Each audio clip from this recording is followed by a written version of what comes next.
Alright everyone, I would like to make a little suggestion. I think that a bit of body shaming is actually a good thing. Now, there are limits on it. We'll explain those as well. Link in the description, archived of course. It says, summer is here. Body shaming is everywhere. Don't worry, you can let yourself go. There's actually an active movement to try to get dudes to get the dad bod. That's such a terrible idea. As you notice, I do not have dad bod. I'm not interested in that. But there are limits to body shaming too. I think that if a person is trying to be like a Lizzo, loud and proud about being obese, that should be shamed. People who have clearly let themselves go, they're not holding themselves to any healthy standards. They should not be icons for other people. They shouldn't be role models. I think they should be ridiculed for it. If a person is simply so the dude's not He-Man, he's not Conan the Barbarian. There's nothing wrong with that. Maybe he does have a dad bod or something. Okay, well, I mean, that's healthier than being rotund, morbidly obese. A woman does not look like a supermodel. That's perfectly fine. Not everyone can live up to the rather artificial standards with regards to beauty in and of itself. For instance, I own a mirror. I am well aware of the fact that I'm not Adonis. But have I let myself go and gotten fat and retarded? No, I'm a tall, skinny dude. At the very least, I'm tall, I'm skinny, and I have nice hair. Ta-da! Well, then maybe I'm a 4 out of 10 or something like that.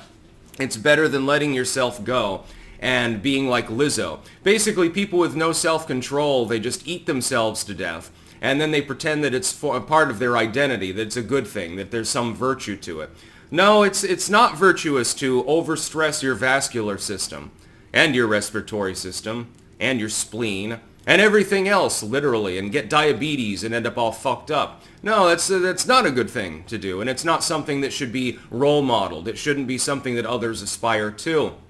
Now, do I think that Lizzo is causing other people to want to be 400 pounds? No, not necessarily. But there could be an oddball out there that otherwise would be relatively normal, and then, they get the fat acceptance movement shit into them, and then they end up 300 pounds or something like that. I think that should be shamed. A little bit of body shaming is fine. Now, you go to the beach. Let's say I go to the beach. So I'm just in my swimming trunks. I don't have a shirt on or anything. Maybe it'll cause bulimia on the beach. No, I'm not going to look like Conan the Barbarian. I'm not going to look like I'm not swole. I'm not particularly muscular. I'm just a tall, skinny dude. Well, that's perfectly fine. There's no shame in that. I'm not fat. There's very little body fat on me, and so it's perfectly fine. You don't have to be beautiful or hot or anything like that. It's just don't completely let yourself go. And there are articles and cultural, subcultural movements that are trying to get people to literally be unhealthy and be proud of being unhealthy. Well, that's like saying that you're going to encourage people to smoke now, isn't it? It's about as healthy as being fat anyway. The effects in the end are roughly the same.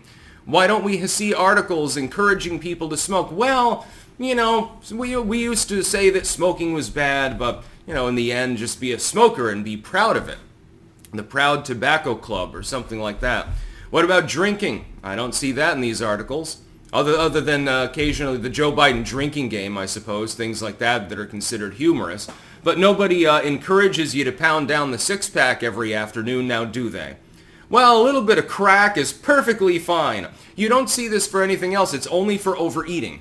And lack of exercise, of course. Now, not everyone has the leisure time to exercise constantly and again, drink the protein powder, go to the gym, and look like He-Man. That's fine. But try to take a little bit of care of your health, and also, when you get older, if it's like someone who's 60 years old, their metabolism slow down and stuff, and they get a little bit of paunch, that's a little bit different than when you're 30 now, isn't it? There are limits to body shaming, so-called. It's not really a thing at all. It's more like reminding somebody, hey, they go to the doctor's appointment. Well, you're 300 pounds and 5 feet tall. I don't think this is healthy. I'm pretty sure that you're overtaxing your system. Maybe you should quit it with the ring-dings and stuff like that. I'm blessed with a high metabolism. I can eat a steak anytime I want to, and it's perfectly fine because it doesn't really affect me. Some people, their metabolisms are slower. And some of you out there, you're overweight. Being a little bit overweight and being Lizzo are two different things. Totally, completely fucking different. Being Simply Sarah or something like that. Another YouTuber, by the way, who's God, yeah, she let herself go. She quit trying, it appears. It's the same on the other end, too. You know, Eugenia Cooney, for example, being like completely anorexic and being basically a walking skeleton stretched with skin over it is also not healthy. It's called taking care of yourself in at least a topical manner. You don't need to look beautiful. You simply need to be reasonably healthy. There's sort of a median of health, and be somewhere around there. If you're going to be healthier or less healthy, be more healthy, of course. You don't have to hold yourself to the highest of high standards. You don't need to be the golden one. You don't need to be Madonna in 1980 or something like that. That's not necessary. But don't let yourself go and then try to make it part of your identity and try to convince others to go along with it. That's about all. Peace out.